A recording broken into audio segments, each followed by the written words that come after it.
السلام علیکم ورحمۃ اللہ وبرکاتہ۔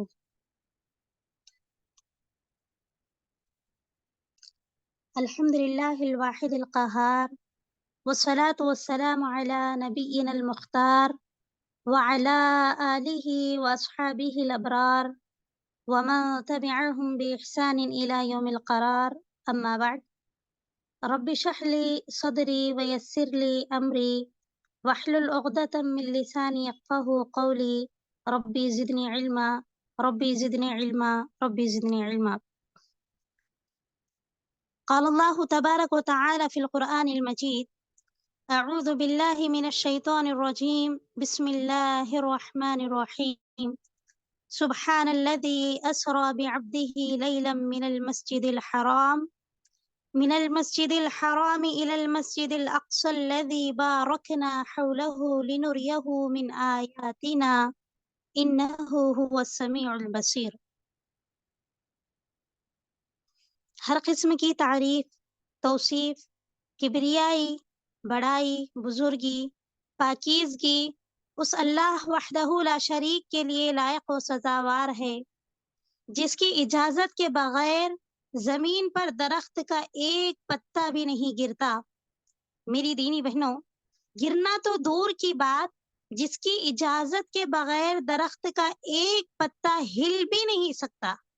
اللہ تبارک و تعالی نے فرمایا: وَمَا تَسْقُطُ مِن وَرَقَةٍ إِلَّا يَعْلَمُهَا، یعنی درخت کا ایک پتے کے گرنے کا علم بھی اللہ کو ہوتا ہے۔ ساری تعریفیں اس اللہ وحدہ لا شریک کے لیے لائق و سزاوار ہیں، جس کے قبضہ قدرت میں سارے جہاں کا نظام ہے۔ اللہم لک الحمد حمدا کثیرا طیبا مبارکا فیہ۔ اس کے بعد بے شمار درود و سلام کا نزول ہو تمام انبیاء کرام پر، بالخصوص میرے اور آپ کے آخری نبی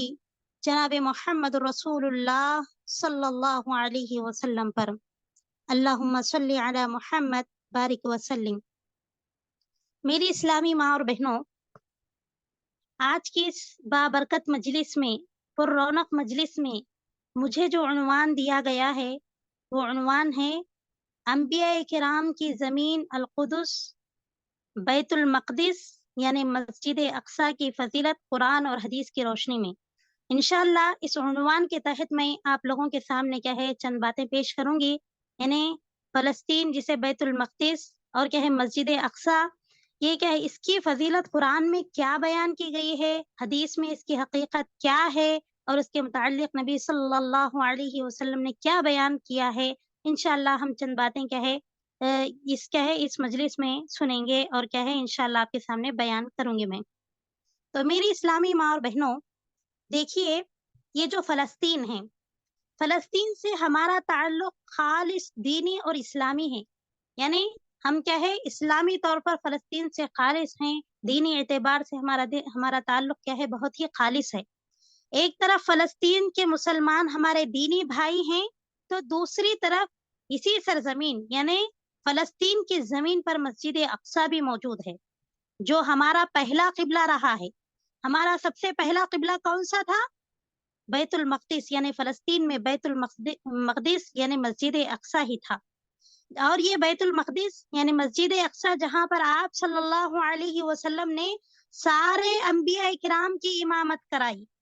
اور یہی وہ مسجد ہے جہاں سے آپ صلی اللہ علیہ وسلم نے معراج کا سفر شروع کیا۔ یہی وہ مقدس جگہ ہے، یہی وہ مسجد اقصیٰ ہے جہاں سے اللہ تبارک و تعالی نے آپ صلی اللہ علیہ وسلم کو اپنے پاس بلایا۔ اور یہ مسجد اقصیٰ ایسی جگہ ہے، ایسی مسجد ہے، اور یہ ایسی بابرکت جگہ ہے جس کو اللہ تبارک و تعالی نے سارے لوگوں کے لیے برکت والی جگہ بنائی ہے۔ اور رسول اللہ صلی اللہ علیہ وسلم نے بھی اس مسجد کی زیارت کا خصوصاً حکم دیا ہے۔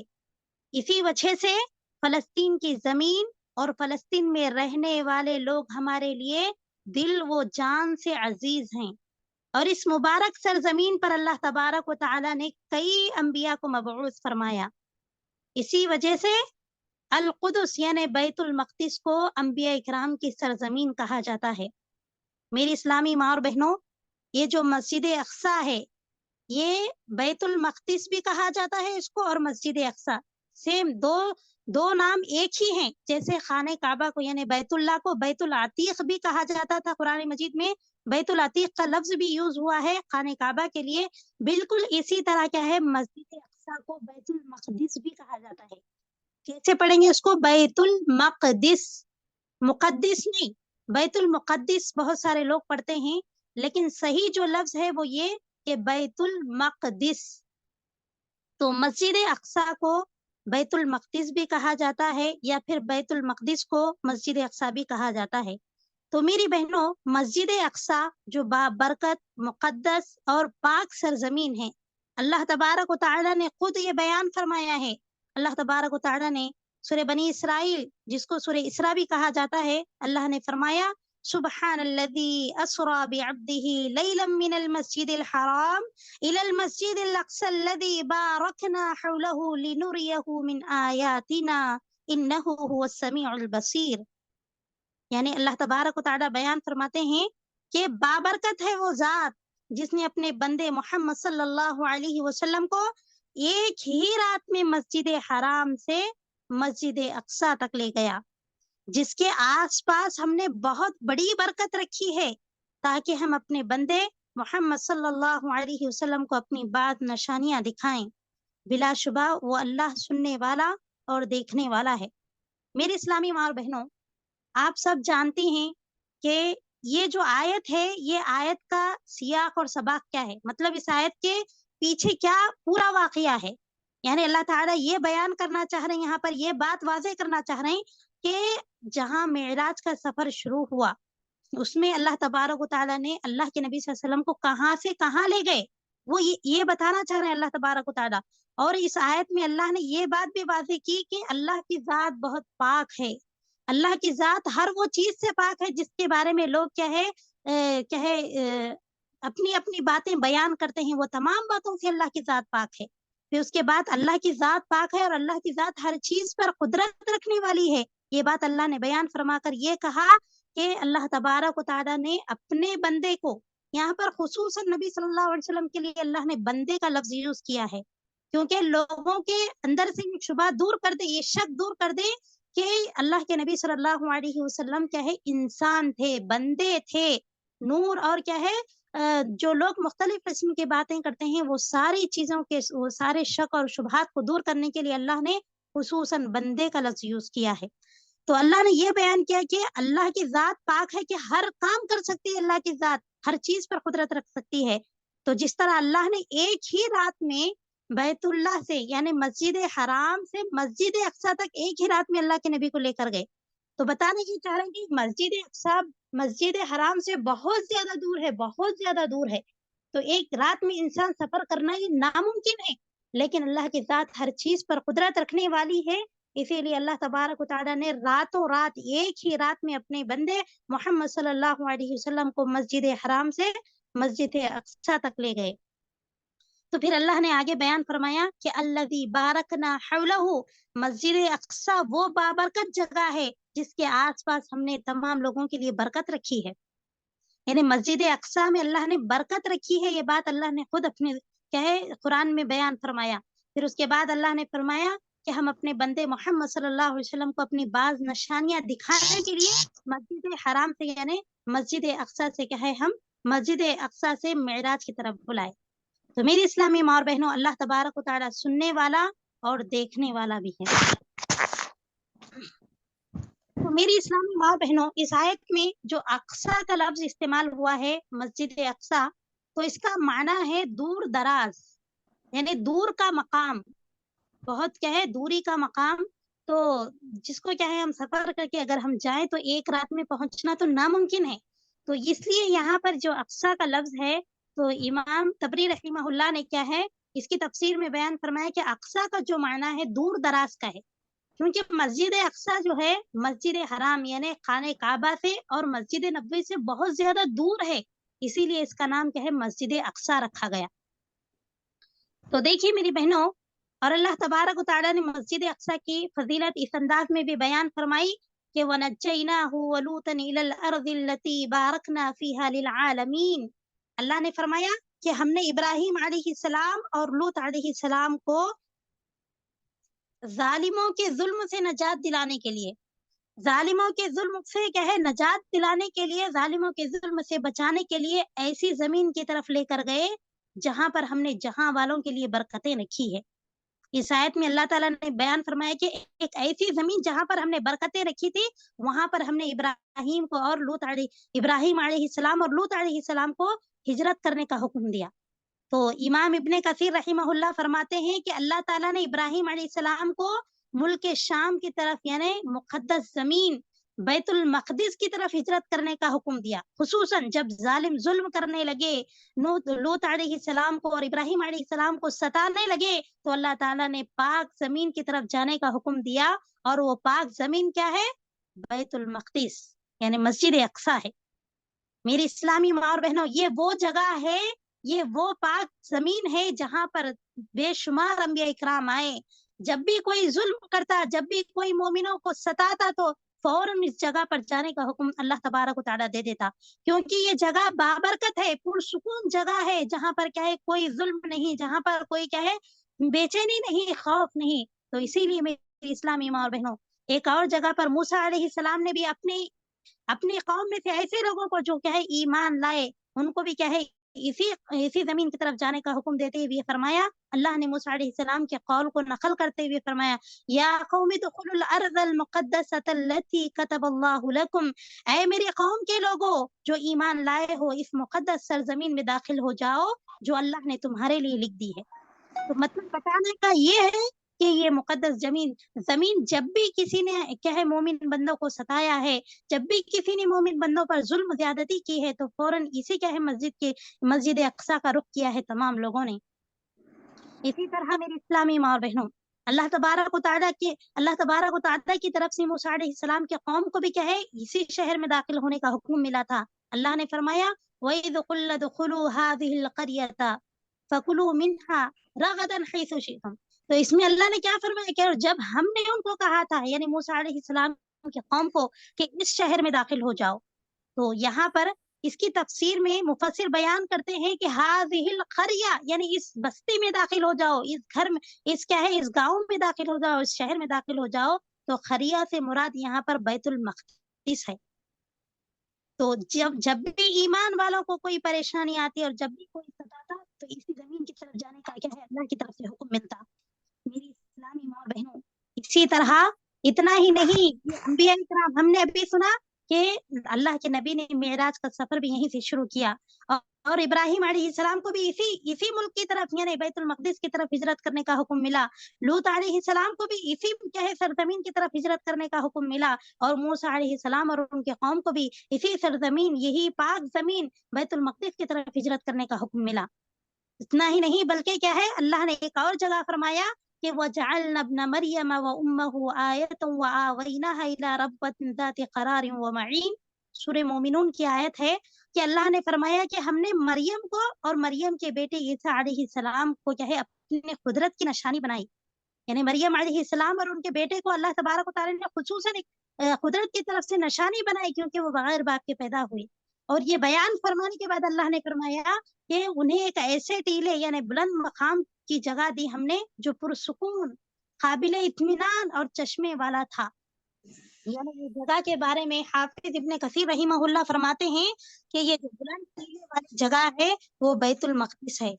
بیت المقدس یعنی مسجد اقصی کے پاس ہم نے کیا ہے مریم کو اور ان کے بیٹے کو پناہ دی تھی، ہم نے وہاں ٹھہرنے کے لیے کہا تھا۔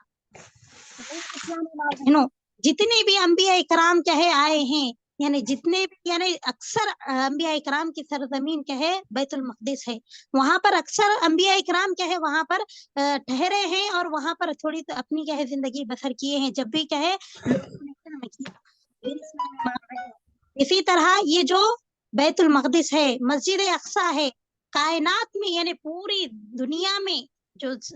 دنیا میں سب سے کیا ہے جب پہلے اللہ تبارک و تعالیٰ نے لوگوں کو عبادت کے لیے گھر بنایا، تو پوری دنیا میں یہ جو دوسرا گھر ہے،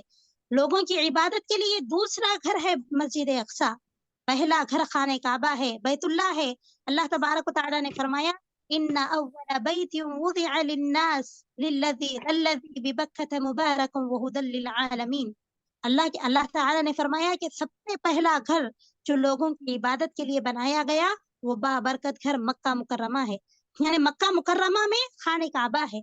تو اس سے بتانے کا مقصد یہ ہے کہ پہلا گھر جو ساری دنیا میں لوگوں کی عبادت کے لیے بنایا گیا وہ پہلا گھر خانہ کعبہ ہے. اور اس کے بعد جو دوسرا گھر ہے وہ مسجد اقصی ہے. اس کی دلیل یہ ہے کہ ابو ذر رضی اللہ تعالیٰ عنہ نے نبی صلی اللہ علیہ وسلم سے سوال کیا، یا رسول اللہ، یہ پورے زمین پر یعنی دنیا پر سب سے پہلی مسجد کون سی ہے جو تعمیر کی گئی؟ تو آپ صلی اللہ علیہ وسلم نے فرمایا کہ مسجد حرام. پھر ابو ذر رضی اللہ عنہ نے یعنی صحابی نے سوال کیا کہ دوسری کون سی مسجد ہے جو کیا ہے تعمیر کی گئی، یعنی خانہ کعبہ کے بعد دوسری مسجد کون سی ہے؟ تو آپ صلی اللہ علیہ وسلم نے فرمایا کہ دوسری مسجد جو زمین پر، جو دنیا کی زمین پر کیا ہے بنائی گئی، تعمیر کی گئی، وہ مسجد اقصی ہے. پھر اس کے بعد ابو ذر رضی اللہ عنہ نے سوال کیا کہ تیسرا سوال یہ کیا کہ ان دونوں کی تعمیر کے درمیان کتنا عرصہ ہے، یعنی کتنا فاصلہ ہے؟ تو آپ صلی اللہ علیہ وسلم نے فرمایا کہ 40 سال کا فاصلہ ہے. یعنی 40 سال کے بعد کیا ہے پھر مسجد اقصی بنائی گئی. پہلے خانہ کعبہ یعنی مسجد حرام بنائی گئی، اس کے 40 سال بعد کیا ہے مسجد اقصی بنائی گئی. اور یہ مسجد اقصی جو ہے کائنات میں یعنی ساری دنیا میں دوسرا گھر ہے جو لوگوں کو کیا ہے اللہ کی عبادت کے لیے بنایا گیا.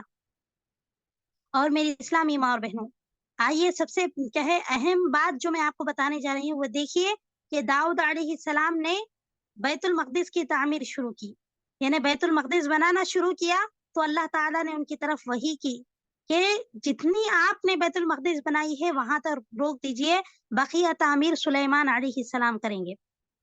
یہ طبرانی کی روایت ہے. تو اسی میں کیا ہے حافظ ابن حجر رحمہ اللہ بیان فرماتے ہیں، ایسی روایت انہوں نے نقل کی ہے جس سے ہمیں یہ بات معلوم ہوتی ہے کہ یہ جو دو مقدس مقامات یعنی بیت اللہ اور بیت المقدس کی جو تعمیر ہوئی، یہ دیکھیے یہاں پر بیت المقدس کی تعمیر سب سے پہلے کس نے کی؟ داؤد علیہ السلام نے کی. داؤد علیہ السلام کر رہے تھے تو اس کے بعد اللہ نے ان کی طرف وحی کی کہ اس کے بعد سلیمان علیہ السلام اس کی کیا ہے تعمیر مکمل کریں گے. تو یہاں یہ بات معلوم ہوتی ہے کہ یہودی کہتے ہیں کہ سب سے پہلے سلیمان علیہ السلام نے تعمیر کی، اور کیا ہے یہ یہودیوں کا ہے کیا ہے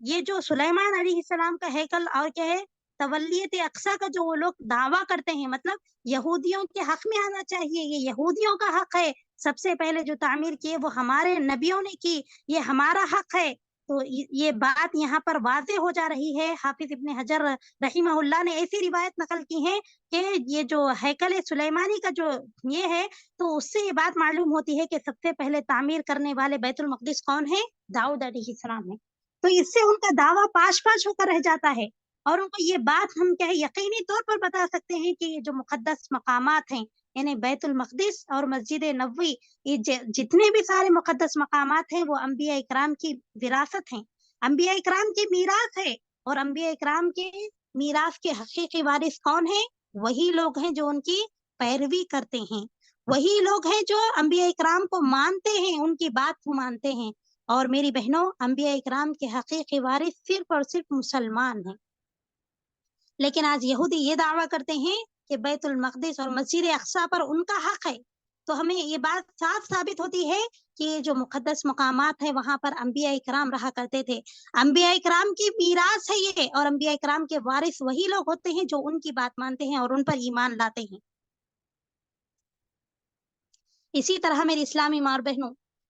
نبی کریم صلی اللہ علیہ وسلم نے کیا ہے اس کی بشارت بھی دی تھی، یعنی نبی صلی اللہ علیہ وسلم نے پیشن گوئی فرمائی تھی بیت المقدس کے بارے میں. عوف بن مالک رضی اللہ عنہ کی حدیث ہے کہ نبی صلی اللہ علیہ وسلم نے فرمایا کہ اعدوا ستا بین ید الساعۃ موتی ثم فتح بیت المقدس. صحیح بخاری کی روایت ہے کہ اللہ کے نبی صلی اللہ علیہ وسلم نے فرمایا کہ قیامت کی 6 نشانیاں شمار کر لو،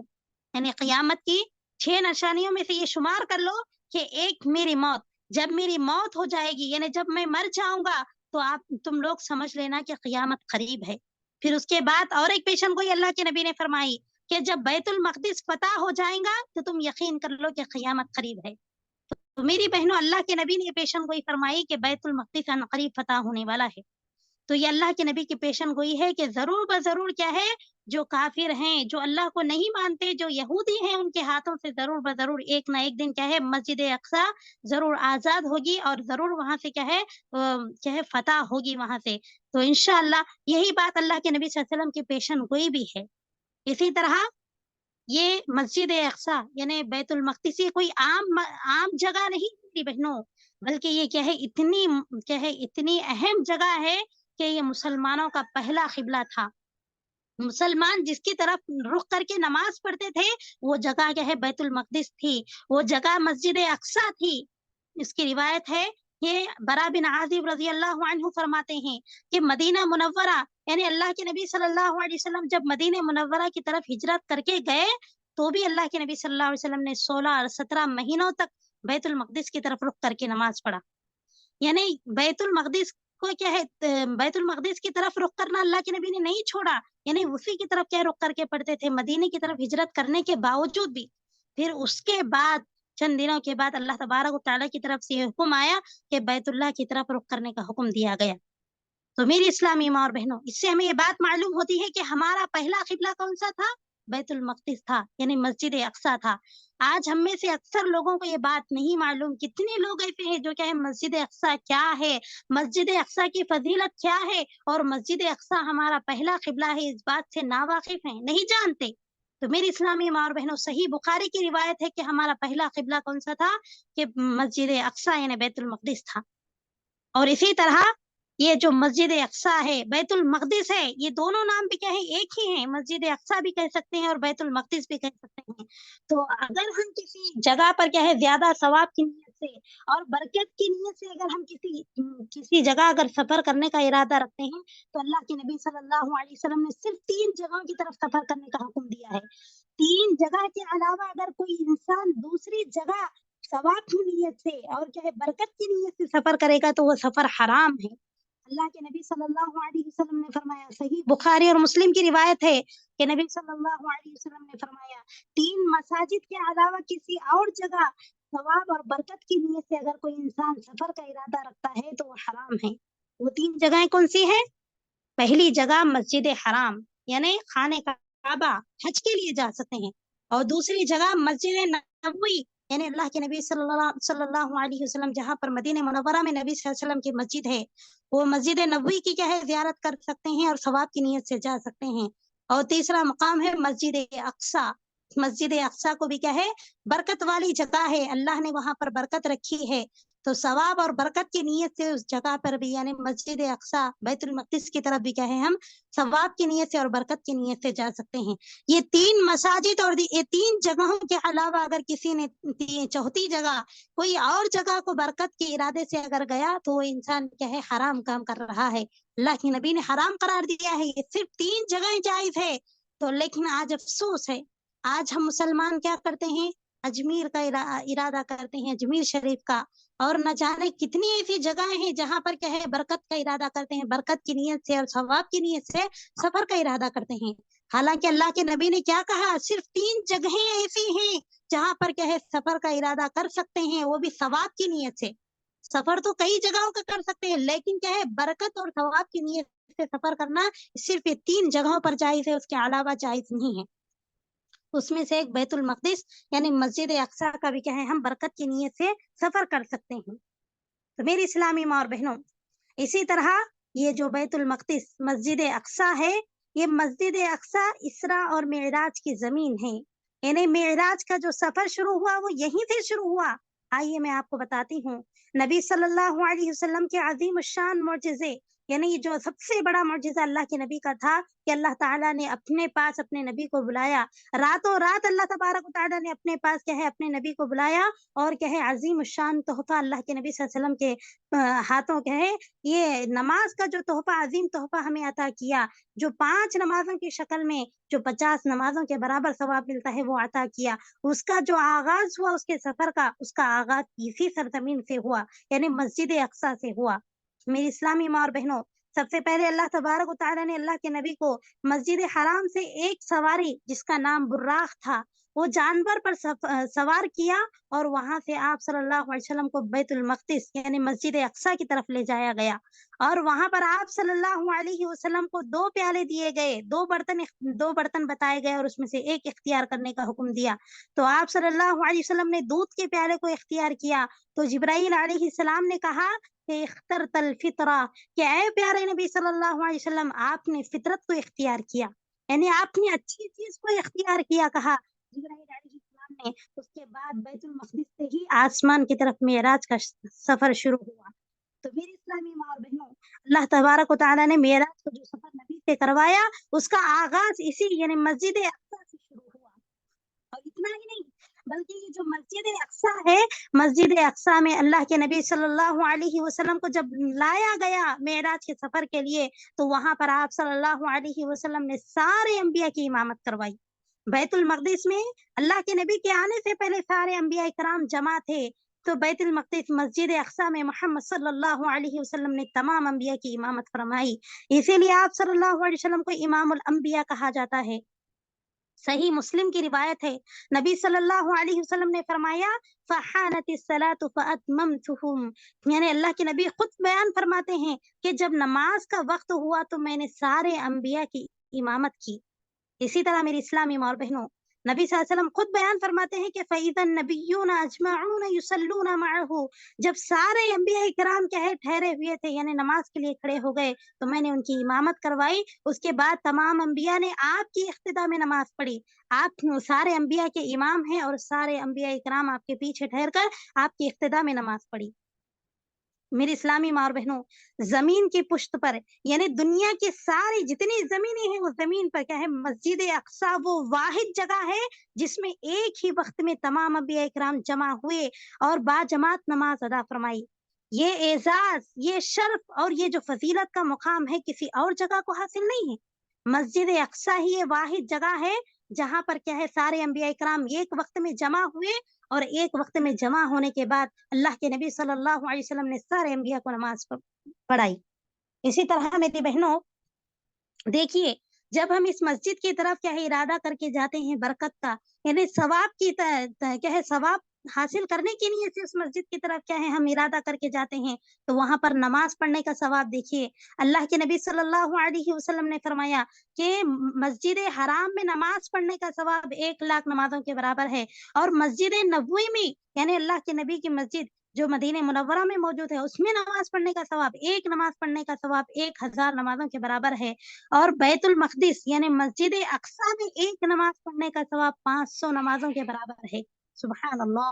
اللہ اکبر۔ دیکھیے میری اسلامی ماں اور بہنوں، اگر ہم مسجد اقصی میں گئے اور وہاں پر ہم نے ایک نماز پڑھی تو ہم نے گویا 500 نمازیں پڑھی، 500 نمازیں پڑھنے کے برابر ہمیں ثواب ملے گا۔ اسی طرح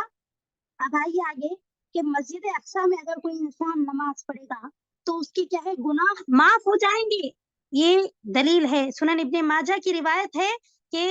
اللہ کے نبی صلی اللہ علیہ وسلم بیان فرماتے ہیں کہ جب سلیمان علیہ السلام نے بیت المقدس کی تعمیر کی مکمل فرمائی، جب بیت المقدس کی پوری تعمیر سلیمان علیہ السلام نے مکمل فرمائی تو انہوں نے اللہ سے 3 دعائیں کی، 3 دعائیں مانگی انہوں نے اللہ سے سلیمان علیہ السلام نے۔ پہلی دعا یہ کہ یا اللہ میرے فیصلے تیرے فیصلے کے مطابق درست ہوں، یعنی میں جو بھی فیصلہ کروں تیرے فیصلے کے مطابق رہنا میرا فیصلہ، یہ پہلی دعا مانگی سلیمان علیہ السلام نے۔ پھر دوسری دعا یہ مانگی کہ یا اللہ مجھے ایسی حکومت عطا فرما کہ میرے بعد کسی اور کو ایسی حکومت نہ ملے۔ میری اسلامی ماں اور بہنوں، دوسری یہ دعا کی کہ میری حکومت اتنی بلند اور اتنی بڑی رہنا کہ دنیا میں ایسی حکومت کوئی اور نہ کر سکے۔ تو نبی صلی اللہ علیہ وسلم بیان فرماتے ہیں کہ اللہ کے نبی سلیمان علیہ السلام کی پہلی 2 دعائیں قبول فرما لی گئی، ان کا ذکر قرآن مجید میں موجود ہے، اور جو تیسری دعا تھی، تیسری دعا نے کیا کی، تیسری دعا یہ کی کہ یا اللہ جو آدمی اس مسجد یعنی بیت المقدس میں صرف نماز پڑھنے کے ارادے سے آئے تو اس کو اس کے گناہوں کو تو اس طرح پاک کر دے جیسا کہ وہ اس دن گناہوں سے پاک تھا جب اس کی ماں کے پیٹ سے وہ جنا تھا۔ تو میری اسلامی ماں اور بہنوں، اللہ کے نبی نے فرمایا کہ سلیمان علیہ السلام کی 2 دعائیں تو قبول فرما لی گئی اور ان کا ذکر قرآن مجید میں بھی موجود ہے۔ پہلی دعا کون سی تھی کہ اللہ ان کے فیصلے اللہ کے فیصلے کے مطابق درست ہوں، اور دوسری دعا وہ کہ اے اللہ مجھے ایسی حکومت عطا فرما میرے بعد کسی اور کو ایسی حکومت نہ ملے۔